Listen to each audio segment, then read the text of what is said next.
Yo. Pretty cool. Pretty rad. Pretty rad. Pretty rad. The owl one is okay, but the one with the frogs was pretty sick. No, nonsense. I like that witch stuff, man. Awesome. Yeah, thank you guys. Those are both really rad. Oh my god. And then yeah, how long you guys were developing your shows at the same time, right? There was overlap, right? There was a little overlap, but you were pretty far ahead of me. Like by the time I was starting to write the script for my pilot, you were all like basically just greenlit or just about to start production. Yeah, and you consulted on early Amphibia too, like way back when. So yeah, I think it was, you know, I will fully admit I had sort of a unconventionally long development period, about 2 years. I would recommend the healthy amount is probably 1 year. I had almost 2 years of development, so I think there was at least a little bit of overlap. But yeah, I would guess about 6 months. My development was, I think, a little either a year and a half or a year and some change. Right. What a time. Right. Yes, right. yes, and yeah. Hopefully there are questions about that. Yeah. No, I mean there are a lot. So I just wanted to get it started with, you know, because a lot of like Rise of Animation is bringing people into the industry and how they can break in and that kind of stuff. So I wanted to start out with this. So where did you?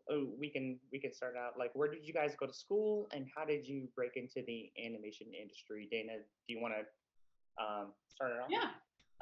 I went to School of Visual Arts in New York City, and you know, this was almost 10 years ago. It hurts to say, but it was almost 10 years ago, and SVA wasn't like considered right now. It's almost as well known as like Cal Arts for animation, or at least it seems to me. And we didn't have any connections with anyone in the industry over in LA. So, you know, the school was fine. I was super in debt afterwards. A lot of opinions about that. But I got an offer in my junior year to do an internship over at Jib Jab Inc. Because someone over in that studio actually saw one of my student films online and just sent me an email. Like they found it on Tumblr. I was found through Tumblr. So I went over, got a job, not a job, but I had an internship over at Jib Jab Inc. for 2 summers, senior year. One of my fellow interns got a test to storyboard on Gravity Falls, and I was like, "Hey, yo, can you score me one of those tests? can you get me one of those?" Yeah. And I did a test, and they offered me a revisionist position. And before, like, Gravity Falls was already airing, but I had never seen a single episode. I didn't know what it was. I was like, "Oh, they kind of look like Simpsons, and the jokes are kind of funny. We'll see. We'll see what happens." Right. And I went on. Actually, Brawley was my first director on Gravity Falls. And I remember the storyboard test. It was awesome. It was the storyboard test at the time was a sequence from Land Before Swine. Yes. Yeah. Yeah, for sure. And then Brawley, you came from CalArts, right? So like talk us through that whole like journey for you, man. Yeah, absolutely. So you know, I went to CalArts. I went there for all 4 years. I always wanted to be in feature animation. You know, when I was in school, I actually wanted to be a character designer for a long time. Oh wow. Yeah, no, absolutely. And you know, a lot of my career has been a little bit of like bobbing and weaving and like going with whatever momentum there was. You know what I mean? So I was doing character design in school, and at a certain point, I kind of just realized that the numbers were against me, where it was like, okay, there are 8 board positions per show or whatever, and there's only like 2 character designers, and it felt like at the time for feature, the same like 9 guys were kind of doing all the character designs for like everything. So I think at a certain point I got inspired to switch to storyboarding, and when I graduated CalArts, I did what is called a storyboard test for DreamWorks. And so actually DreamWorks, to get into their apprentice program, which is their kind of like straight out of school entry level program, you had to do a test, and I did a test for Kung Fu Panda. It was a sequence about like Po and his dad delivering dumplings for a feast, and I think the prompt was something like, you know, they meet a robber on the way or something happens, and then it's like action. You know what I mean? And so you had to just come up with whatever it was. I remember specifically, I was really pressing up against the deadline because, you know, it was graduation. I was also about to go to Bangkok to visit my family. So like I remember desperately like printing the pages, because it was all it was physical too at that point. And so like turning in this portfolio that had this storyboard test with Po and his dad. And I remember interviewing for the job like in Bangkok at the time, like they called me over there. And it was crazy too, because like for me, all I wanted was to get into feature boarding. And then I did get the job, and I was so happy. I remember just pumping up Hall & Oates like in my room and dancing around. I was so happy. And then when I got to DreamWorks and I started working there, I realized, I think in about 3 or 4 months, that I didn't really like it. And that was kind of heartbreaking for me, because it was like, but this is the thing that you said you wanted. You know what I mean? We have you on record saying this is the specific thing you wanted. And then on Turbo, you know, I was just doing a lot of coloring the snails, because in the animatic, you couldn't really tell who was talking because all the character designs look really similar. So I was kind of coloring them to make sure you knew who was who. And I remember at the time just feeling so impatient. Bobby, you actually mentioned, you know, impatience and feeling like you have this creative energy that you need to unleash. And I felt like I wasn't doing it at DreamWorks. So I heard that there was a show in development called Gravity Falls that Alex Hirsch, who I'd never worked with, but who I really admired. I loved his student films. He was a senior when I was a freshman at CalArts, so I never really interacted with him. But I went with a couple other DreamWorks folks to go visit the studio, TVA at the time. And I think in a group of like 5 DreamWorks storyboard artists, I was the only one who was like seriously, you know, considering leaving. I think everyone else was just there to spy, like just to kind of like see what was going on. Actually, Rad was with me. Oh yeah. I remember we all went together. And I was just enchanted by the characters and the premise, and I got a storyboard test and I took it. I got that job as a storyboard artist, and I sort of never looked back. But really, TV animation was not something I ever considered. I wasn't like a huge fan of it or anything like that. I didn't think I'd be very good at it, but I really enjoyed it. And from there, you know what I mean? Season 1, I was doing boards. Season 2, I was directing. Not because I was the best board artist, because I wasn't, not by a long shot, but I had really good communication skills. And you know, directing is a little bit more like not really what you can do, but what you can inspire other people to do. So I really loved that. I loved being an animatic, you know what I mean? And so I had a really good time on season 2 directing. And then from there, sort of like, you know, I don't remember exactly how, but the bug kind of got put in my ear that like, oh, you should try pitching your own show. You've enjoyed this much of the process so much, like maybe you could do, you know, the real thing. But yeah, I love TV. You know what I mean? I love working in TV animation. I think it's, you know, the difference between features and feature, you have like, you know, 2 or 3 years for one story, but in TV, in 1 year, you're doing 20 stories. You know what I mean? So I like the feeling that you get to make a lot of mistakes and learn and grow quicker, I guess. So yeah, that's sort of been my journey. Yeah, yeah. Was it the same for you, Dana? Of just kind of like having that experience of just kind of like being on a show like Gravity Falls and sort of being encouraged to sort of go from story artist to director, and then like pitching your own ideas. Well, I in college, and since I was like 6 years old, the goal has always been to have my own show or direct my own movie or make my own video game when I was really into Kingdom Hearts. But it's always, the goal has always been to like make my own stuff or work with a big team of people who are better than me and learn from them. Mm-hmm. But yeah, I never expected to be at Disney TV of all places. One, I've never watched Disney Channel. We never had it on our TV as a kid, and I generally don't like Disney movies, Disney things. Like, a lot of beautiful stuff with a lot of hard work, and they're just not my vibe. But yeah, and I was never thought I would be a board artist either. I've always thought I would be a viz dev artist or an animator, but Right.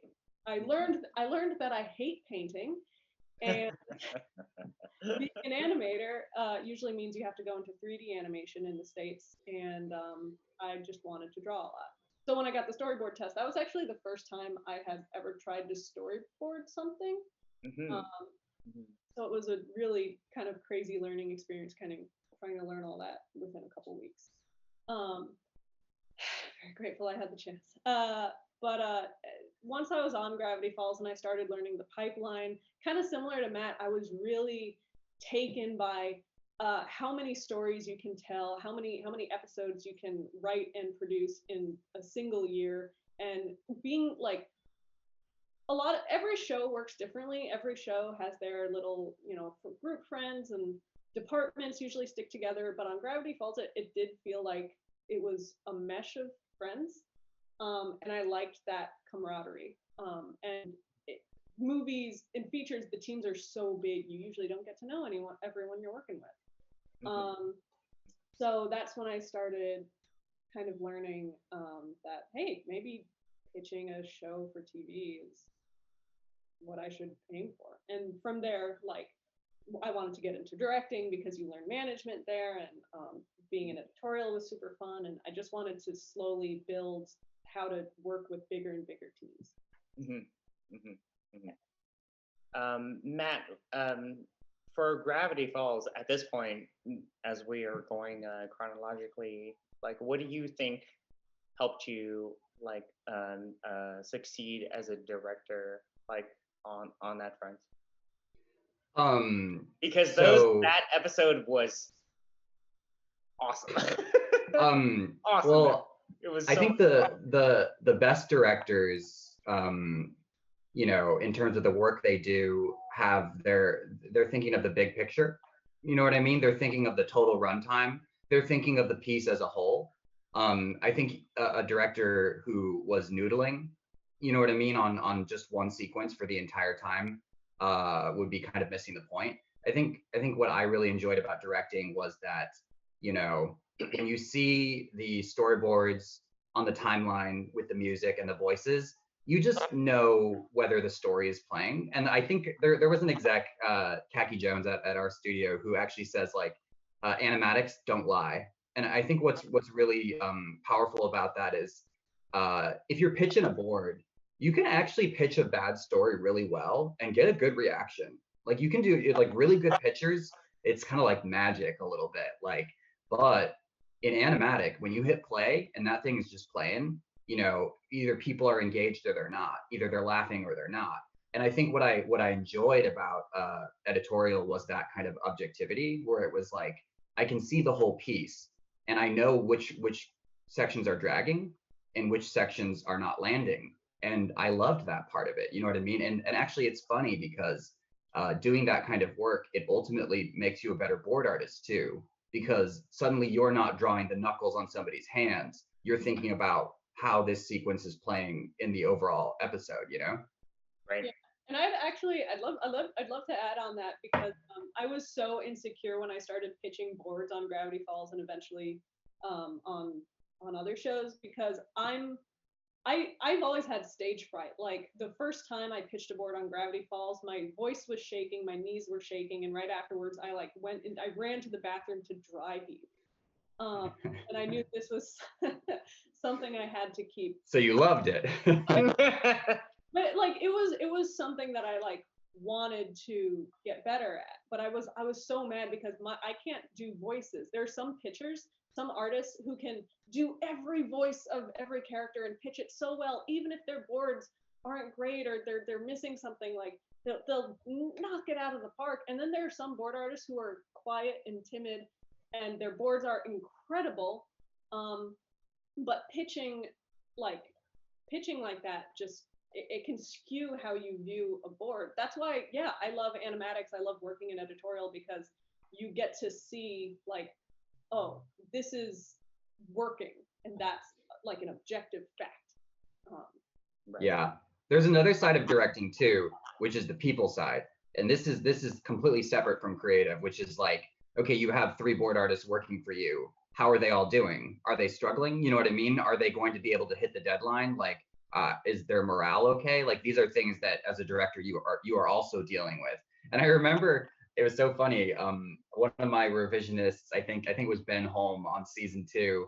I think he was just being funny, but he was just like, Matt, what if I just said I'm not doing these revisions? What if I just told you like I'm just not going to do them? And I was like, oh, well then I'd be like, well that's a shame, and I would leave, and then you would get a call from HR. You know what I mean? Like just like. I love Ben. Ben is a board artist on Owl House. Great guy. He was also a board artist on DuckTales with me. Awesome. Yeah, he's a silly dude. Yeah. Like I think you know it's always sort of like a thing of just kind of like how you come up with like like other artists like that you came up with it and kind of work with them and all of a sudden it kind of comes down to, oh, I don't know, like you would have to have them like sort of produce and sort of like just kind of like get the whole thing going. But like I think yeah, I mean like that was a bigger question of like how do you like where do you go to school and animation industry. But like what I wanted to talk about specifically was what was your transition like from like after you got out of school, story artist, to directing and eventually like creating your own show. So like how do you, I don't know, like I guess how do you feel about like kind of like jumping from thing to thing? Every time I've started a new job with a new position, whether it was going from student to intern to revisionist to board artist, etc. The first 2 weeks of that new position, I am terrified. I always think I'm going to get fired. I'm like on the edge, and then I always calm down, settle in. I'm like, okay, this is real, and I can do this. I am confident in my ability to learn. Yeah. So the transitions are always scary, but for me, it's always helped to like keep an open mind of just like you're learning and you will learn. You don't have a choice. It sounds like Dana, like you fought for what you wanted to do. like every time? Yeah, I'm not so much thought, like I wasn't like, it's not like people didn't want me to direct or showrun at some point, but I think I actively went for these things when I saw that there was a director's position open on DuckTales. I had just come out of another job that was difficult, and I was just like, would you consider me as a director? Just consider me. And Yeah. then I interviewed for the job. I showed them my portfolio, and the Matt Youngberg was just like, sure, yeah, direct on DuckTales. And that was a really fun time. Cool. That reminds me, Dana, actually, of how like I think about opportunity a little bit, which is, and this is silly, but when I was in elementary school, we used to do this awesome thing. It was called 3-team capture the flag. Oh, it was so fun. So it was three teams of kids, and all these flags going around. It was like the most fun. But occasionally you would just see that there was a flag and it was unguarded. And so that reminds me of what you're saying, where it's like, you see an opportunity and you've decided to go for it, but it takes a little bit of like, courage to even like go running for it. You know what I mean? Like to put yourself out there and stuff. Like, yeah, I guess like one of the things my dad taught me when I was very, very little was just like, what's the worst that's going to happen? Someone says no to you. And that's true. Like when you take opportunities specifically like that and ask about other jobs or transitioning into another job, the worst that could happen is someone say like, oh, sorry, that position's unavailable, or oh, sorry, need a little more experience. And it's just like, that's not the end of the world. Right? Yeah. And Bobby, with your question specifically, do you mean like getting adjusted to these new positions, or do you mean how do you even do that transition, or like how do you get it started? Yeah, I think I'm just curious about the from the different positions, like story artist to directing and that kind of stuff. How does that happen for you guys? Like, how does it organically? Yeah, like how did it? Yeah, that's a really, and that's sort of like, the $1 million question. It almost is as hard as like how do you break in the first place? You know what I mean? But I think a lot of it is like comes down to relationships. And so you get a job at a studio. I always say like you need to install yourself at a studio. You need to understand how the studio works. You need to understand what the forces are, like who's working at the studio, who's making decisions, who's in charge, what kind of content are they looking for, what opportunities are there available. And that means like the big studio, but it also means your show. Like if I'm on Gravity Falls, like I just joined Gravity Falls, there's this guy Alex, he runs it. It seems like there's a creative director right under him. You know what I mean? Like what is everybody's responsibilities? What are they looking for? What needs do they have? You know what I mean? I'm looking around and I can see that Alex is looking for someone who's good at cutting down animatics. It's specifically what he's looking for. He's looking for someone who can take a 26-minute episode and cut it down to a 23-minute episode. And then you can say to yourself, could I be that person? You know what I mean? So I think so much of looking for those opportunities, it's not just about sitting around and hoping something happens to you, but it's also just looking around and being aware of your environment. For example, before I started pitching Amphibia, and I'm not saying this helped me tremendously because I don't think it did, honestly, but I had heard they were looking for a director for a pilot for somebody else's development project. And I put myself forward to do that so that I could learn a little bit of how development works and like what goes into it. And, could I do it myself? And I was in the room when that pilot was passed on. And I remember sitting next to the creator and being like, okay, so I can sort of role play. I'm in his, chair. I'm being told no. What does that feel like? You know what I mean? So a lot of it for me was like really installing yourself, learning, growing, seeing what's happening around you, and looking for those opportunities that Dana's talking about, where someone's like, oh yeah, there's an open position on DuckTales. I mean, we don't know who's gonna fill it. And then she's like, maybe me. You know what I mean? But DuckTales, maybe me. Yeah, maybe me. Like I think that's so valuable. And then when it comes to pitching shows, like,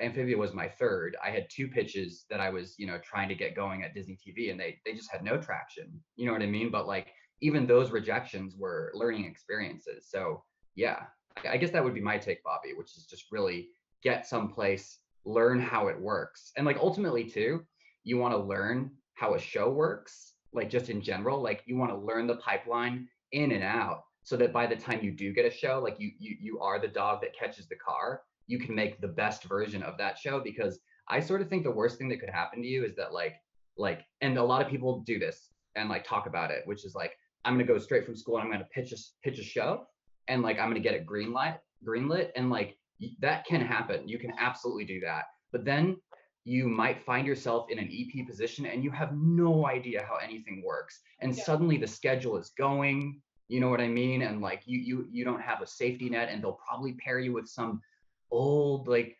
crusty EP who's gonna just boss you around, and like your vision's gonna get like, you know, squashed down by this person who's been waiting 20 years to do exactly this. You know what I mean? And I find that the most successful showrunners know the pipeline in and out, so they know how to twist it to help their show. Like even I was a director before I started getting into development, and even then I wish I knew more, or like I knew more about the production side of things. It's just the more you know, the more power you have when you are a showrunner. Exactly. Yeah, that's awesome. Okay. So the next one. So these are questions from our Rise Up Animation Discord, like I said before. So the first one is, and forgive me if we sort of like checked in on this kind of stuff before, but the first one is, what was the process of pitching your shows like? Do you have any advice for creators when it comes to setting up a pitch Bible for their story? Essentially, what was your pitch Bible, you know, like development experience? Go ahead. Well, as far as getting the pitch in front of people, it's a very short answer for me. It's like I had been working at Disney for about 5 years at that point, so I wasn't close to any executive, but I just knew their names enough to send them an email like, hey, I have a pitch, would you be interested in looking at it? And the meeting was set up. So having the benefit of working at the studio definitely helped. As far as what my Bible looked like, it was roughly 15 pages. Start with the main characters, like a page on each main character and what their likes are, dislikes, goals, obstacles, a rough arc that you're planning, but you never want to. I didn't go into great detail in my pitch Bible because I kind of wanted the executives to feel wanting more, like, ooh, but what's going to happen? You have to give enough to be like, this is fleshed out, but also not so much that you're giving everything away. Right. Included a couple pages of side characters with just paragraphs, 2 pages of episode examples, just premises, just 2 or 3 sentences on a premise. And enough pictures, either drawn or mood board type pictures, to show what the vibe is going to be. And so when I slid my Bible across to the Disney executive, filled with like Hieronymus Bosch and all this like kind of pseudo-Catholic imagery and just like this hellish shit, and they were like, cool. I was just like, okay. This is not a show they were looking for. I was just like, what if? And they were like, why not? So it was nice. Yeah, that's awesome. That's amazing that they went for that though, Dana. It's wild. It's fully wild. I still can't believe it. I'm like I won't get into it now, but like season 2, we're doing some stuff that's very close to the original tone of the Bible, and I'm just like, okay. Whoa. Let's get into it. All right. How about you, Bradley? Yeah, I feel like we've fielded this question a couple times actually together. I feel like we did like a whole CTN thing about specifically pitch books, and I think that Ghost Story. Yeah. The hospital, ghost hospital. And I think, when we were working on that together, we found a lot in common with our Bibles, which is like they were relatively short. They were very clear and direct about like this show is about these two characters or these three characters. You know what I mean? And really, like Dana's saying, at least for specifically TVA, because again, every studio is different. The characters are the engine to the show. You know what I mean? This is a character-based show. Really, you want to be able to drop these characters in different situations and just have great episodes like that. I've seen a lot of Bibles that were too long, like 30 or 40 pages, and like world building, and yeah, which is you usually leave that stuff for the middle of the page or the middle of the Bible. My bad. Yeah, like the world and stuff. I think we're all nerds though, and we all really want to get into it. You know what I mean? Like that's 100%. Like I totally get it. Like, but like if you do have 30 pages of like, lore and backstory, just make sure it's at the end. Put those characters first. Just like this is the reason to watch the show. Characters you love. You know what I mean? I think that's always very helpful. But the tricky thing too with pitching and pitch books is that it is unpaid. You are not paid to make a pitch book. Okay, that's I don't know what people really think, but like you have to do that on your own time on the side, and that's why it's also good for it to be about 15 pages, very short with some images, but like just enough to hook.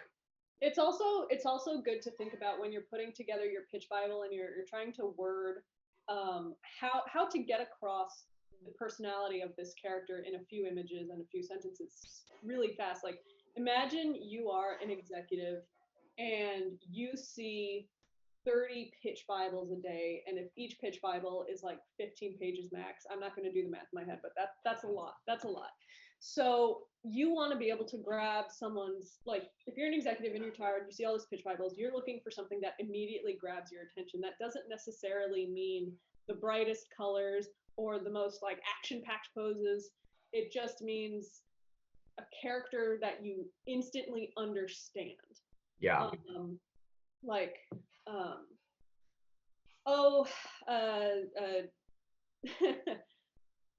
I think I remember seeing the original Bible for Amphibia and like understanding Anne immediately and being really impressed by that. Like, oh, she's a teenager lost in this world, but more than that, like she came from a group of friends who she got some bad habits from, and she's learning to do better with her new little frog friend. I was just like, I get her. Yeah. And that's really important when putting together. Yeah, and leaning into that, like if that's your show, make sure to lean into that, like that core relationship. The first few pages better be that. You know what I mean?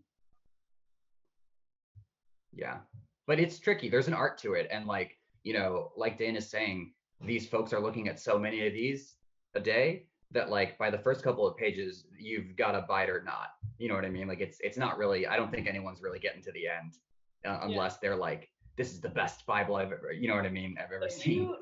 I kind of think if you have an executive reading through your world building, your world rules, your magic system page, if you have an executive like taking a look at that, you've hooked them.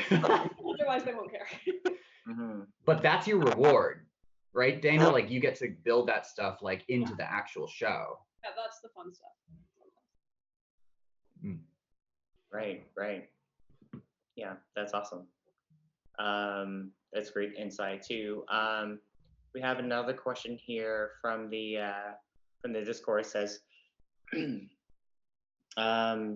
did you have a hand in writing the pitch script, or did you have writer friends help you?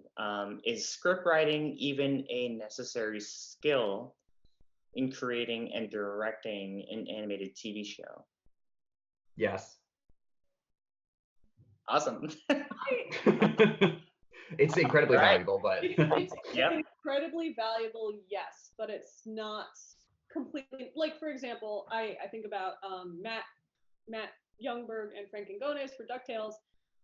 Matt's an incredible storyteller, and I have no doubt he can write beautiful things, but at the same time, like Frank Angones was the head writer and the co-EP, and they made a wonderful team together.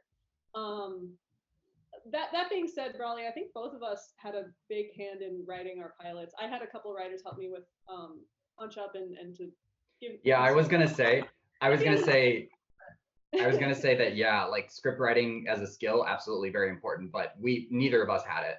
Like, you know what I mean? Like we had to learn it. my pilot was the first time I ever wrote a script. Oh wow. It's daunting, but it's also just a good chance to learn a new skill, and that's fun. Yeah, I think it's really you can go in with no writer and it's fine as long as like the nugget of story in there is like worth kind of developing. Do you know what I mean? That's also another part of this. You know. If you're not so much a writer, it's very helpful to just have a good sense of story. Like you understand structure and you understand character wants uh, um, and how to entertain people. You don't necessarily have to be a writer to do that, but you do need that sense, or else your job's going to be really hard. Right. That's awesome. I'll go through these. So I don't know if this overlaps. What are the right next steps to take when first writing a show to cover all of the essential things needed to get the overall pilot plot concise enough for a pitch Bible? So I think essentially, like, how much I think he or she is asking, like, how much writing or how much kind of description would you need, like, in the pitch Bible to convey to, like, executives, do you guys think? Like, in terms of, like, the arc of the first season, at least. Oh God, I didn't have any arcs in my pitch Bible. I was just like, these are the characters. This is how they feel about each other. King and Ida have like this tense little roommate situation going on. Luce looks up to Ida. Ida just wants to be alone, but eventually warms up to that stuff. You just like enough to clearly state the character dynamics and how those dynamics can kind of snowball into a bunch of episodes. Right. Right. That usually for me that was like a page for each character. So Luce, Ida, King, and then a page describing all of their relationships with each other. How King feels about Luce, how Luce feels about King, how Luce feels about Ida, etc. Mm-hmm. That was that helped me in it. Like that, I would do that again for my next pitch Bible as well. Right. Okay. Ida softening. That's an arc. All right, that's an arc. But it happens in like 3 episodes. Yeah. Yeah. I mean, it depends. I think it depends on your show. Like, you know what I mean? Like, so for our show, there absolutely was a page dedicated to Anne's arc because it was specific. It was so specific to the show, which was that this kind of bad girl was going to end up in this place and have a turnaround. You know what I mean? So for this show and the sell of it, it was absolutely in there. It wasn't like, you know, okay, by episode 3, it's going to be this. And by episode 10, it's going to be that. It was just very broad. I think you just got to keep it very broad at this stage. Okay. Yeah, that's awesome. And that's a great segue to, like, how much creative freedom did you guys have when you were developing your pitches? That's a loaded question. I know. All of these are loaded questions. I'm just gonna say, I'm just gonna be bitter for a second. I had more freedom in development than I had in season 1. The first 10 episodes of season 1, I had so much executive oversight, like 6 different people giving me notes. Usually you have 2 executives giving you notes and giving you responses to episodes. I had 6, and it really scrambled my freaking brains. I'm very proud of what we came out with, and I'm very proud of my team for knocking it out of the park. But like, that was tough. But in development, I got away with there was Murder? the only thing that people were really kind of concerned about were my designs, I suppose, because they leaned a little anime, a little like Ken Sugimori proportions, and that's just not something they were super used to. But like at the end of the day, came out fine. I only started getting oversight once we were actually in production. That's so fascinating because like that's true. I had the opposite experience. So basically development for me was terrible, and there was like, again, like you, there was like 6 executives chiming in on everything, and new ones coming every couple of months, like whether it was this new exec who just is now in charge, or another exec who like there was someone from feature, someone from junior, you know what I mean? It was just like, it was all over the place. And then for me specifically, when we went to series, they all like disappeared like a bad dream, you know what I mean? Like, and then finally, well, here's the thing though, finally we were sort of left alone, but you know, now we had the show that we had developed. Do you know what I mean? Like, so it's like all that oversight created this version of the show, and now we had complete creative freedom to make that version of the show work. So it's amazing to me though, we did have kind of reverse experiences. Yeah, it is interesting, and I should say everyone went in with the best intentions, but it's sometimes they think throwing more people at something is going to make it better when it. I know. Yeah. Let us do the thing. Let us do the thing that you're paying us to do. I know. But like I think after, at least for me, after those first 10 episodes, we started getting more.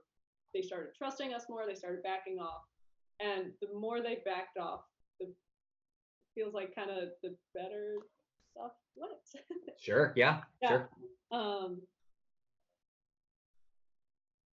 Yeah, no, I was looking through these questions, and I think they hit on a little bit of like what we talked about before I get into show running. So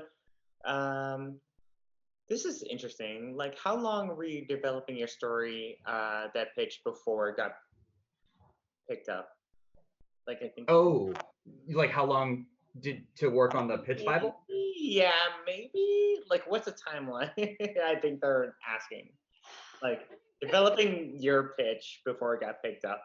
It depends on the project, and it depends on the person. Like, I know pitches that have, you know, people have been working on it for years, and it only gets picked up after being shopped around for like 6 to 10 years. Yeah. I put together my pitch Bible in 2 months because I was in a very spiteful, angry rage. And I was trying to prove someone wrong. And so I just kind of sped through it. So it depends. And every, like, if it takes a little longer to put your Bible together, like, that's not a bad thing. That just is what it is. If it takes a little shorter, that's fine too. It's just as long as you know your characters, take as long as you need. Yeah.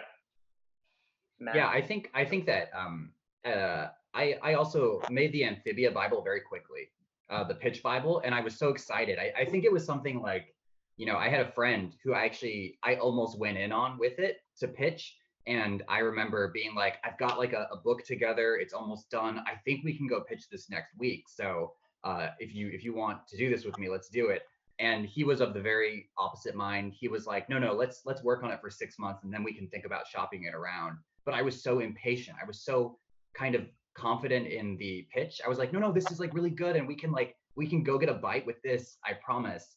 And from there, I started taking meetings like the very next week by myself.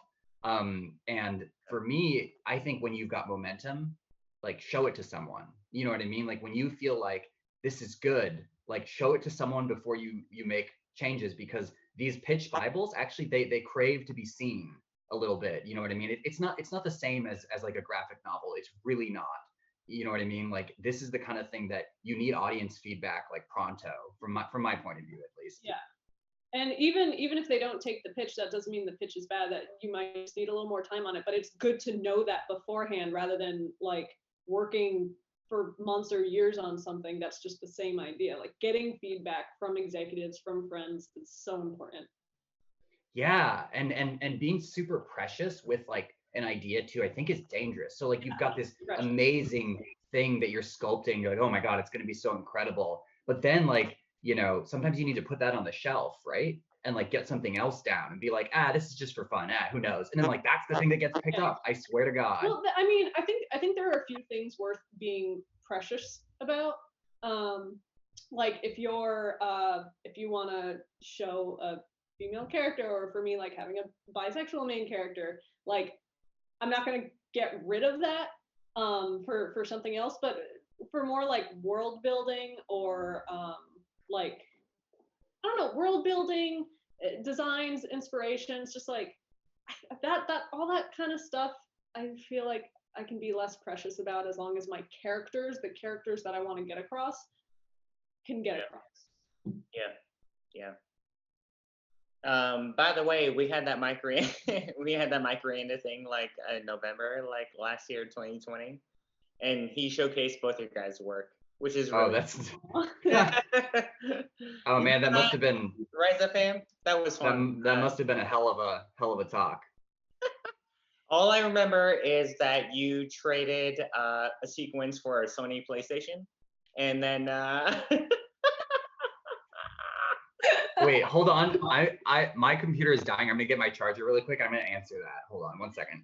No, don't answer it. That's so in character for me. But yeah, like last year in November, Dana, as you know, we had that like Mac Miranda like story workshop for like 4 Sundays, and he shared your work and he shared Bradley's work. So Mike Miranda can't wait for his movie. Connected and/or Mitchell's versus the Machines. I forgot. No. Went back to the original. Yeah. Mitchell's? Went back to the original. Yeah. I've seen a couple finished sequences from that movie. But you know what fascinated me, Dana, too? I mean, like on a personal level, is like how you guys all met, like on Gravity, man. Like you, Miranda, like probably like. Gravity Falls was just like Alex put together a team. Like I wasn't on for season 1, but season 2, the team was just, we were all close. We were all hungry to learn and to like make our own stuff, and it was just a good vibe. Yeah, there was a real like iron sharpens iron mentality there, where it was just like we were always pushing ourselves to do like our best work, and I thought that was, it really did feel like school. And it was like we were like constantly showing each other our work too. Like I sat next to, my cube was right next to our character designer Robert Ryan Corey, and like I would show him work to get like feedback all the time. Yeah. And Ben Home, me and him, we were doing the famous artist course from the 50s to just like brush up on our. I still have those books over there. Yeah. Like we were just constantly pushing each other, and it was like a really fun environment. I really enjoyed those years. That show is, I can't talk about it enough. I mean, like that was phenomenal. Yeah. It's weird. You probably went through it and you're like, this is no big deal. But like when you look back at it, it's just kind of like one of those like, TVA highlights, right? It's definitely a highlight, for sure. For sure. Yeah. So about that PlayStation. So what happened was so basically Mike, who we love, and we both by the way, we both like did freelance for him, is that there was some legal thing. He couldn't pay me. Like for whatever reason, he couldn't pay me directly. So he was like, but I will get you, like I can pay you some other way. I was like, that's fine. Get me a PS4 and like 6 games. And he was like, okay. And so for this like this anyway.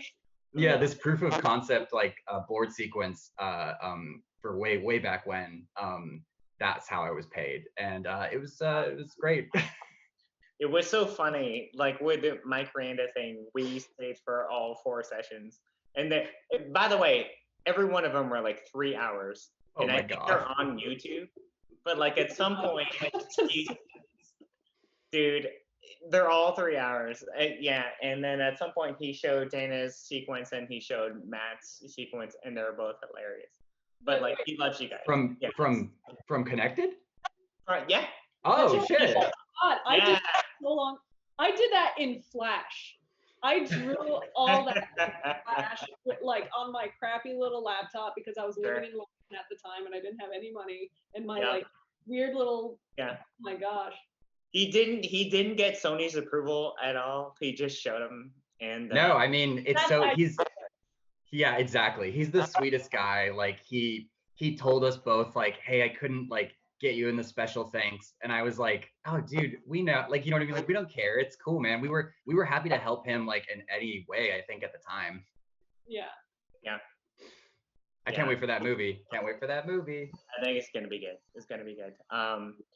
Should I continue with the questions? What do you guys think? Okay, cool. So the next one is, how do you work with studio notes? And then what is the most frustrating thing of the development of your shows? You can dodge Wow. it if you need to.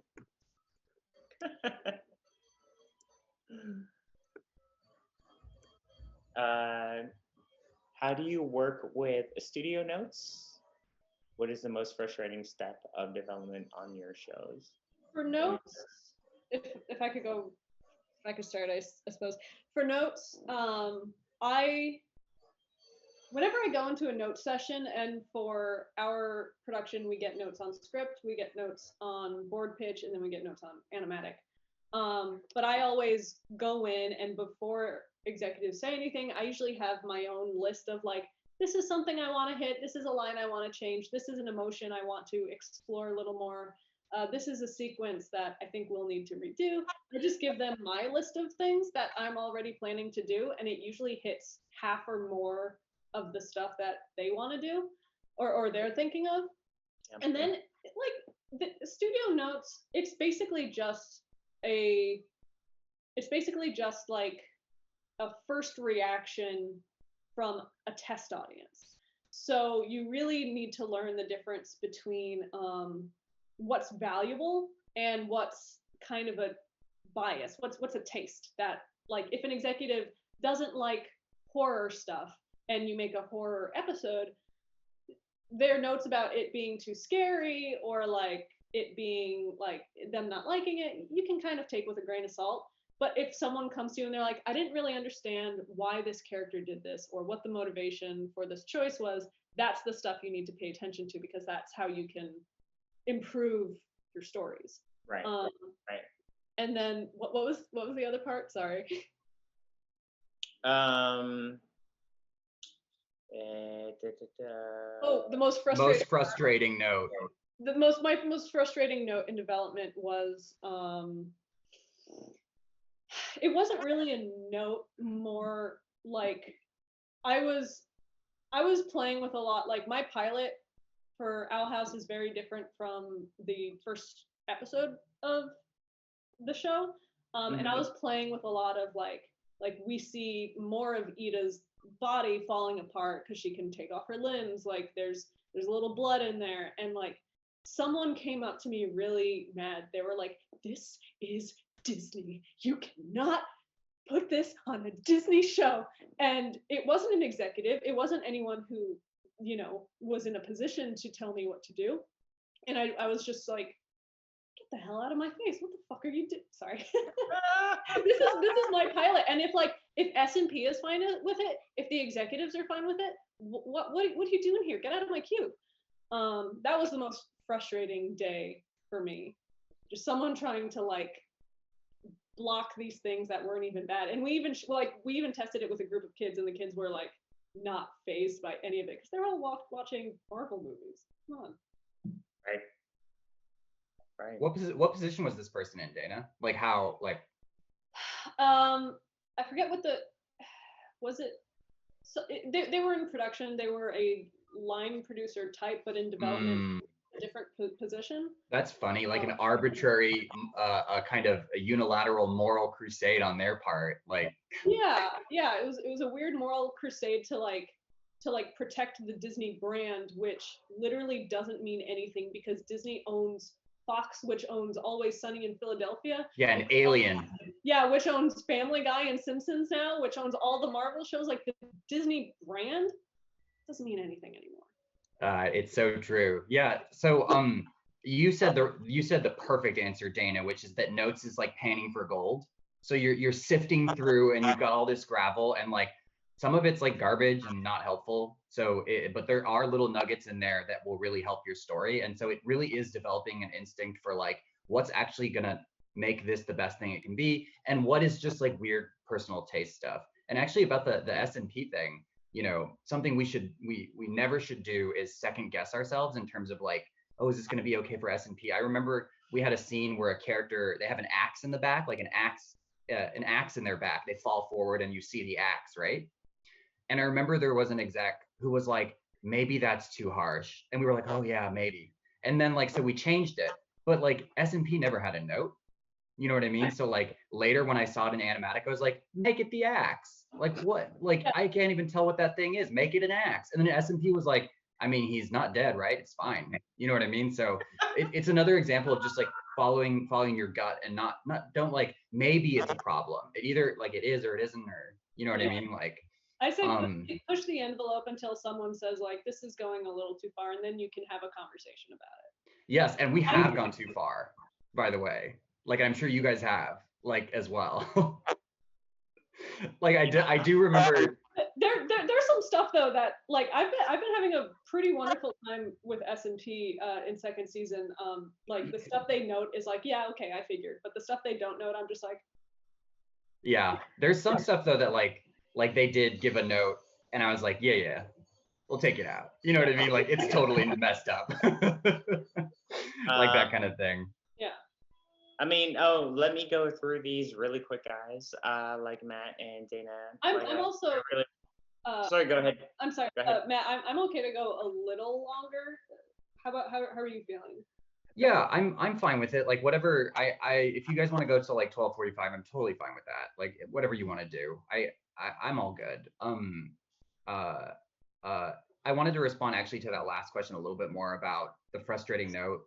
I think the most frustrating notes that I got in development were the ones where someone would watch something, they would lean back in their chair, they would do this, and they would say, something's missing. You know what I mean? Like the most kind of like vague kind of feedback you could ever get. Something's wrong, but I don't know what. Like no, and that's very common. All our feedback is always. I know exactly. It's just like it's missing a certain, and you're like, what?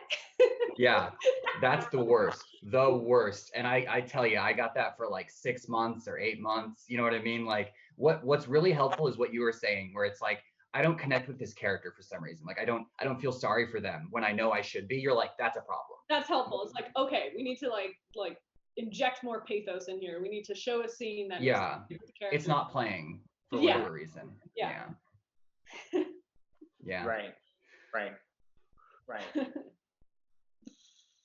Man, that's really funny. Too real, right? It's too real. It reminds me of the Evangelion guy. I forget, just like. Oh yeah, Gendo Kari, just like Not saying much. All right, so we got a couple questions on. Let's transition from pitching to show running. That'd be cool. So the first one would be, did you guys think that you would become? Did you guys kind of like aspire to be a showrunner when you started getting into the industry? Like, I aspired to be a showrunner before I knew what the word was.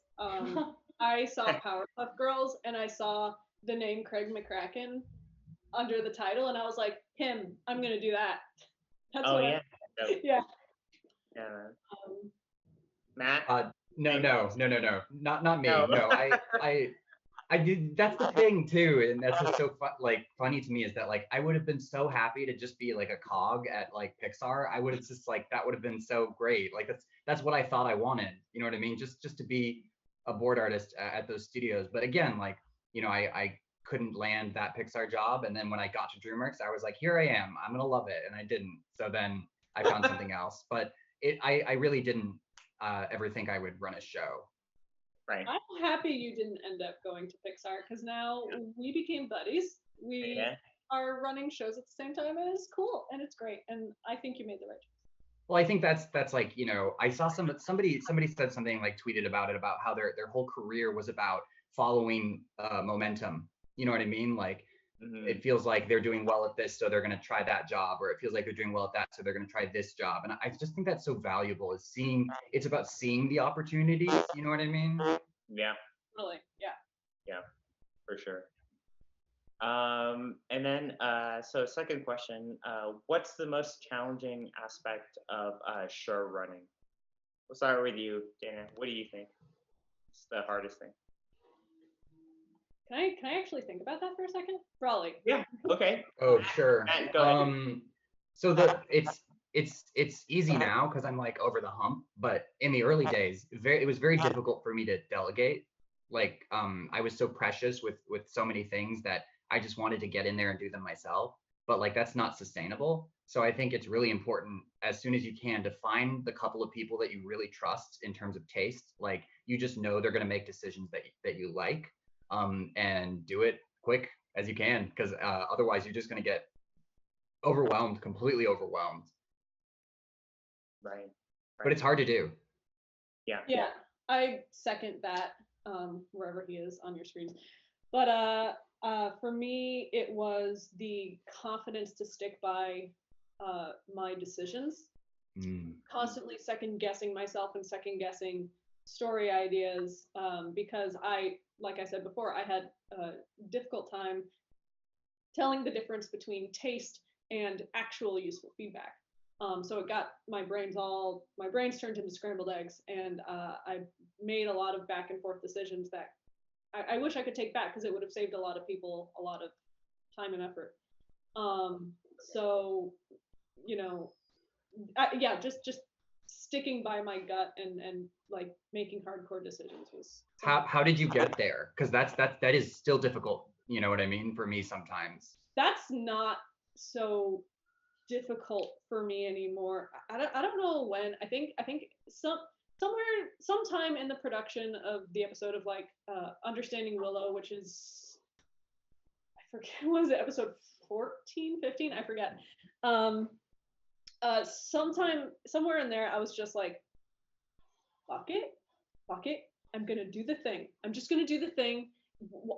Me and the team, the writers, the board artists, the directors, we're all just gonna do the freaking thing that we want to do. Just leave all the other like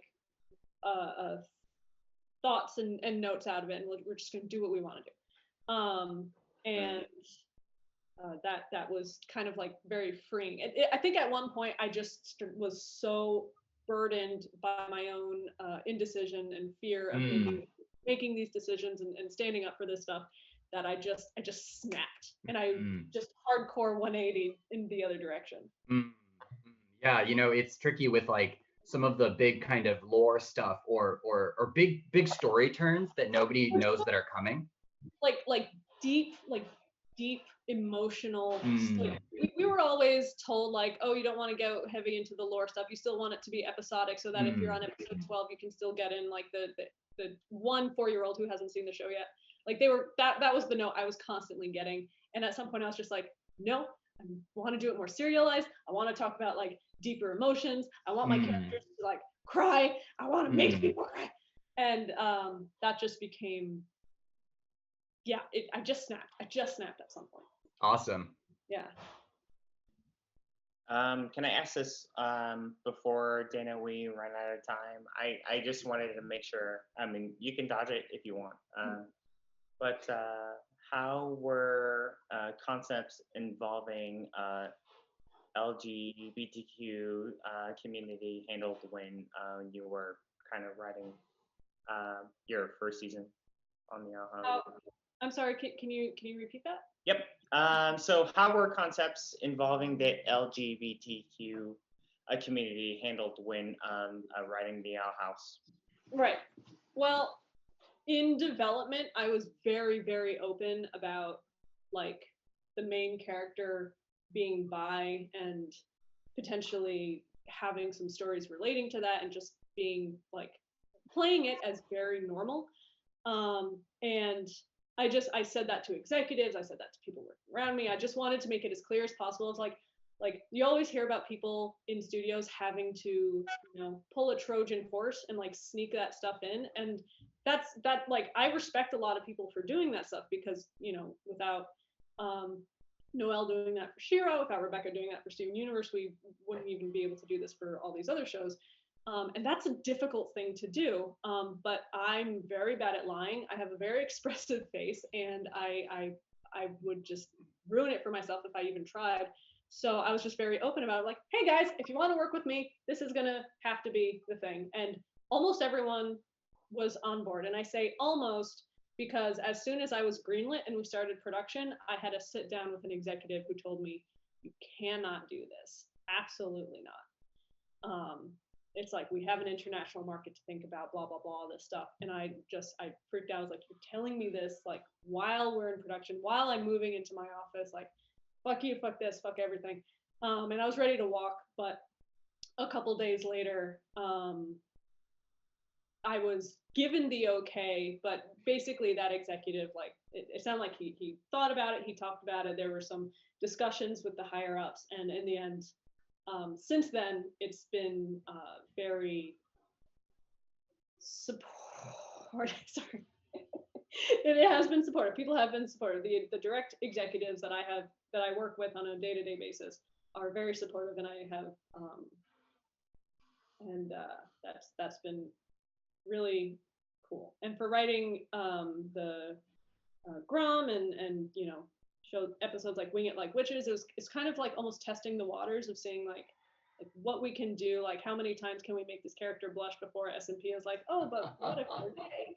But it, like, we didn't get dinged on anything, so it just encourages us to do more. And I encourage every creator coming up to just do the thing you want to do, because there's literally no reason not to do it at this point. Right. Yeah, that's awesome. Yeah. Oh, your dog. Yeah, no, I mean, awesome. Like, thank you for filming that, like, Dana. Like, I think that was like a big thing. We're coming up on our time, 12:22, 12:30, and I want to be respectful of your guys' Saturday. So, like, anything you guys want to say to the community? I know they admire you so much. I mean, I admire you so much, and you guys are my colleagues. So, I mean, just kind of, I mean, honestly, you guys have done it. You guys are amazing, and I looked at your pitch Bibles like from day one, and just going, nice. You know what I mean? I just kind of learning from you guys, and thank you for setting an example, and No, thank you, Bobby. I mean, I've been such a fan of your work for a long time. Your work is beautiful and amazing. Yeah, your drawings are so freaking. Dana, do you have anything you want to talk about? Whenever you're if you're ever trying to figure out if you would be good at something, or you don't know if you should try a new job or try to pitch something, just try to think like, fuck it, why not? That thought has led me to a lot of opportunities and has led me to learn a lot of new and interesting things. Sometimes it doesn't work out, but when it does, it's really cool. Follow your gut, have confidence in yourself, and just keep learning. Yeah, I to springboard off of that, and I completely agree, is just that, like, if it's not you, it's just going to be someone else, so it might as well be you. You know what I mean? Pitching your ideas and getting your stories out there. I think something that helped me is just that, like, it's all sort of fake. You know what I mean? Like, nobody really knows what they're doing. Like, even the most seasoned showrunner on their new show is going to be like, oh, fuck, I don't know. You know what I mean? Like, at some point. Absolutely. So, like, if that helps you to know that, like, none of us really know, we're just doing our best, and then you can just kind of go for it, I feel like. Mm-hmm. Mm-hmm. Very true. It's like weirdly true. Yeah, I mean, I know every episode, every episode is always a new challenge. Yeah, it's a completely new and unique challenge, and it's like learning from scratch all over again, and you're at the end of your season. It's yeah, and it just goes for the whole industry, like writing in general. My head writer, who's such an amazing guy, his name's Jack Ferriolo. He's been working for 20 plus years in the business, and he says the one thing that is always the same is that nobody knows anything. You know what I mean? Like, there will be a lot of fronting, and there will be a lot of people claiming to know exactly what works, but at the end of the day, we're all really just throwing stuff out there. Right. Yeah. And then can I just ask you guys too? I mean, like you guys have both done it. Like, how do you? I guess like everyone has their like up days and down days. Like, how do you guys just sort of like, like go beyond that kind of stuff? I mean, like, I mean, I'm in development now and I have my up days and down days. So like, that's a kind of a bigger microcosm of just kind of like, how do you? I don't know. What do you guys do just to kind of keep motivated? Kind of to make your show come true, your feature come true, or you know, like what are some kind of experiences that you guys have like gone through to make yeah. I think two things for me. On the art side, is there a film or a painting or something that just like every time you're doubting, like you can look back at and just be like, this film just, it's everything I love about this medium. And like, for me it's Spirited Away. Like anytime I'm like, I don't know about this industry, like I'll watch Spirited Away and be like, but I love that movie, you know what I mean? Like that kind of feeling. So that's on one side, which is like, that's how I get myself motivated again, is just keeping like a very small collection of like these things, like, oh my precious, these are what keep me going. And then on the other side, I think, is perspective. Like, don't just surround yourself with animation. Like, just try to go outside, meet people who don't work in animation, talk to people who do other things, you know what I mean? And like, I think in engaging with the world outside of animation, it will help you realize like, what's important, what's not important to you when you get back to animation, I guess. Right. Yeah. I second all that stuff. For me, my inspiring Ghibli movie is Princess Mononoke, which my mom thought was a Pokemon movie when she first gave it to me. Close. Very close. One thing that also helps is I have this in front of me just because my mom sent it to me in the mail. I've been keeping and tracking my sketchbook since I was a kid because I just like putting numbers on books. And this is like the first flip book I've ever done. It's hard to do at this angle.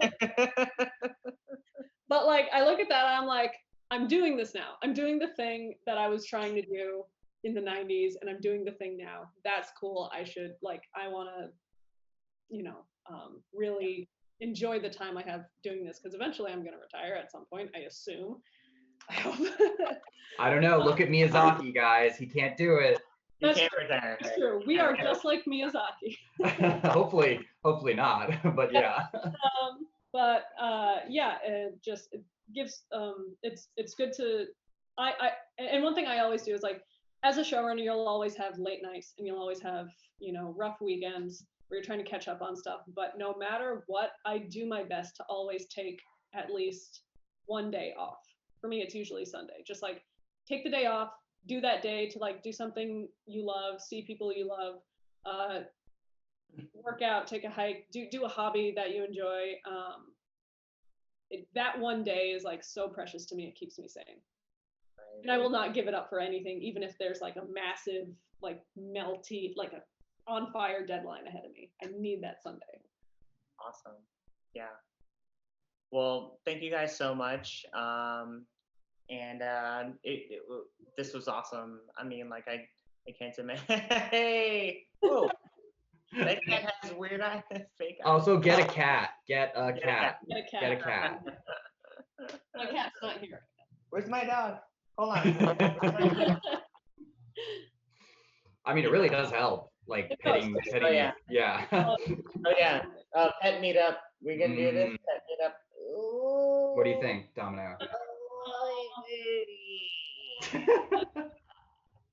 Dana, what's up?